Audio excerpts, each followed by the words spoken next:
guys, how are you? I'm thinking, but I often think this and then it doesn't turn out to be the case. I guess we're going to see.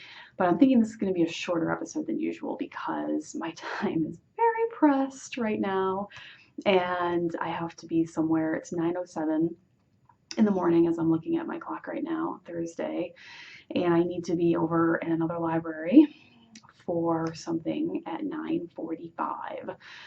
And I have to change before I go because the thing is a yoga class. It's a little unusual, but the team that I'm on here at work, the education team, banded together to have a yoga instructor come once a week just for us, for the 5 or 6 of us that are going to be able to go.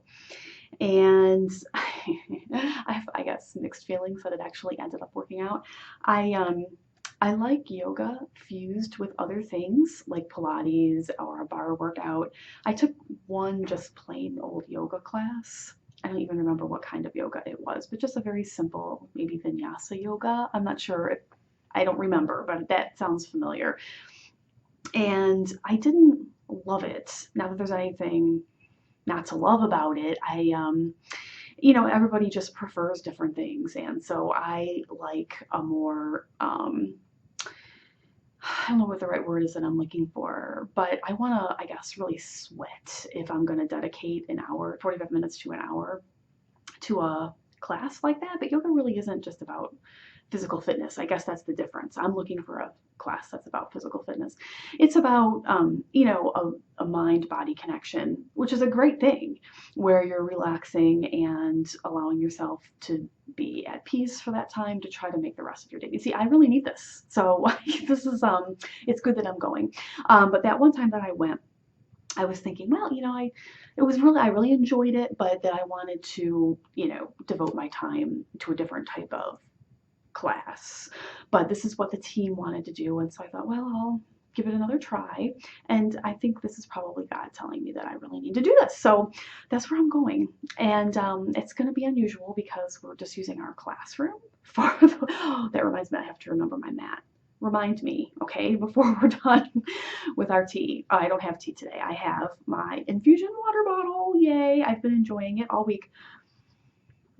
So I have lemons and limes in the bottom right now. And I've been loving the water. We have really nice new water fountains in the newer buildings here on this campus, and the other library where our classrooms we have 2 classrooms, so that's plural, where our classrooms are, has one of these new fountains right next to it, and it has a space in the back where it has a sensor and the water comes from the top, and it's specifically for filling water bottles. And so I bring my bottle over and I just refill it throughout the day. Of course, this means that naturally, as I'm teaching, I need to be planning out trips to the ladies' room because I'm drinking all of this water. But I'm really enjoying it, and it's brightened my days. And I'm thinking about. I think when I go to the grocery store this weekend, I'm just going to get like a big sack of lemons and limes because I saw them there last time, since I'm clearly going to be using them as I've been bringing this every day and really enjoying it. But I want to also try some of the other recipes with some of the fresh spices like mint, rosemary with grapefruit and other things. So I'm looking forward to it. But okay, what the heck are we talking about here, Tiffany? I'm like not flustered, but I'm rushing because I know that I have such a limited amount of time. So let's see. What I wanted to talk about today was like a combination of fitness stuff. So that's where the yoga comes in a little bit, and just picking up where we left off last week with the act of the will, dealing with things that are difficult that you have to deal with, and trying to have a more positive attitude about them. And so those are our 2 topics for today. So to me, the fitness really fits in because it's part of an overall wellness issue. And so I have been working very hard to keep up with that, since I knew that this would be a very challenging stretch here at work, and that has definitely been helping. So going to this yoga class today, I'll let you know how it goes. I don't know. Yoga isn't, what I usually partake in, so it's somewhat new to me. But the other 2 classes I've been taking, I thought I'd fill you in really quick on those. I've twice so far this semester now. It's on Mondays. I can go to the bar workout class. It's nice. It's 45 minutes. is great scheduling because it doesn't start until 12:15, and I teach every day, Monday through Friday, from 11 to 11:50. And so it makes it, and I'm really far from the athletics facility in the other library that I teach in. So it's like at least a 10-minute walk. And plus you have to change and get over there. Oh, it reminds me, I've got to pack all that yoga. The mat, thank you for reminding me. I also have to remember my other clothes. Okay, but at any rate, changing, walking over there, and so I would be late for any of the noon classes. So this one starts at 12:15. It's ideal. I really like it. So you're at the ballet bar, and you use it to do lots of work on your legs and arms over there, and it also involves some floor work for abs, and you do planks, other things with your arms, and we did a few other, I guess those were mostly abs that we were working on though, even though we were using different things with our legs to accomplish that. I really like the class, and it's pretty fast paced because it's just 45 minutes. Been loving it, and just with my dance background, it's a really nice fit. The other one that so I've only been there once because on Fridays, so I'll be trying it again tomorrow. This is the first time I have ever tried a cycling type class. So this class is called Sprint, and I had no idea what to expect because I'm thinking, all right, you're using the stationary bike, and so how are we going to do a class? Like, what is she? I just didn't understand like how it would work. I have never taken a spinning class or a cycling class ever, and so I guess what Sprint involves, I went last week, is it's high intensity, short intervals.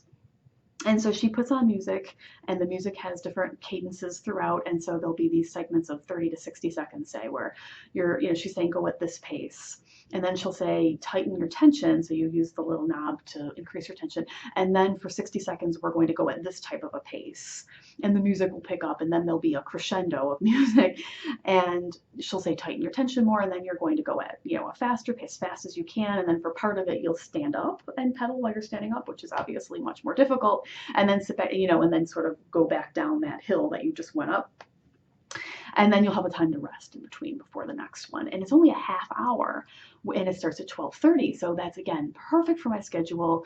It was really, really nice. I have a friend that I work with, Lori, and we've been going to these two classes together. And so that's made it really nice when you have a buddy there. That that you'll see, and it kind of keeps you more motivated to go. And so that's been working out really well. And I really, really strongly feel, for me, that having some form of additional fitness in my week besides my dance class that I do really helps to keep my spirits up. So that has been my group fitness pass, once again, has been coming through big time, and I'm very grateful. So that's where that stands. On the other stuff, so the mental health and emotional health angle that we talked about last week, quick sip of water. It's going a lot better, actually. I had talked to my post on Tuesday about how this beginning of the week, because we had a little glitch with our course management system, it was total chaos because we were assigning students to groups for the first part of the semester so they can work on a group project together. And we relied upon our course management system to randomize all of the students into groups for us. And we waited until we thought drop ad was over on Monday to do this. And so I had to get here early on Monday so that I could go into all of my sections, specifically the Mondays. I have class at 9 on Monday, 3 in a row, 9, 10, 11. And to make sure that at least those 3 sections were done. But ideally, I wanted to get all 10 done. And so I had to go in and, do these couple of steps to tell the course manager, okay, we're ready to randomize the groups, take all of the enrolled students and randomly assign them to one of the 4 groups. So I did that in the nick of time before I had to race off to the other library for my 9 o'clock class. And lo and behold, now we've got 2 sections together. The way that we're doing it this semester, which has been keeping the positive, looking at the positives, has been working wonderfully well. We've got 2 sections together and 2 librarians. And I have really enjoyed teaching with my colleagues. And I'm the only one in our team that gets to teach with every single other person. Everybody else is teaching with some, but not others. I teach with everybody at least one time. And it has been lovely. I have been learning so much from the different ways that they all approach the same content. So there's a positive of the monotony of teaching the same lesson 10 times. I am learning something different from each of my colleagues, and that has been a wonderful blessing. So back to Monday. So I'm with my colleague, Cindy, and where they were like, we're all ready to go, and she and I make a particularly good team because we have very different personalities. She's a lot more outgoing than I am, and so she kind of takes the lead and is real enthusiastic in what she's doing, and then I'm like the helper support person. I'm going around, and when people have questions, I go and I help them, and just I kind of pop in when she may forget something or ask me to interject. And it's been like a really nice dynamic between the two of us. And so we're there 9 a.m. and we have the first class of the week for the entire team. And when we go, like, okay, everybody check their group assignment. It's in, online. Go check, and everybody get in there. Well, okay, chaos reigned because a couple of things. The course management system, even though we thought we had arranged the settings such that this wouldn't happen, the course management system was being very type A. I guess it was sort of adopting that part of my personality. And so this is Blackboard, the course management system. I want all of the groups to be even. So even though there's not an even number of students in the class, I'm going to put only 5 students in each of these groups. And anybody that wasn't included in that total of 20, then they don't get assigned to a group because it would make it uneven, and we just can't have that. So we had always a handful of students between the two sections that we were coming up like, I don't have a group. I'm like, okay. And so we had to figure out who they were and go in and assign them each to a group. So this is all taking time right in the middle of class. And everybody else is like, what? Where are we going? What are we doing? And we're trying to direct everybody. And the other issue was that we thought Drop Ad ended Sunday night, and it did not end until Monday night. So meanwhile, we've done all the groups, and now after we did that, we started to encounter this, especially on Tuesday and Wednesday. There were students that dropped an ad added on Monday. And so then we had yet newer students that we didn't even know existed that we then had to put into groups and then catch up on everything that they've missed so far. So this week we've been dealing with chaos before class because people are like, I've never seen you before. I have no idea what's going on. What is this library lab all about? And we have to get them all caught up. And so it has been a chaotic week. But I have been doing much better with it because I have been sort of removing myself from going to the dark place, the negative place, and saying it's not really a big deal. Like, it's just a randomized group, okay? We're gonna figure this out.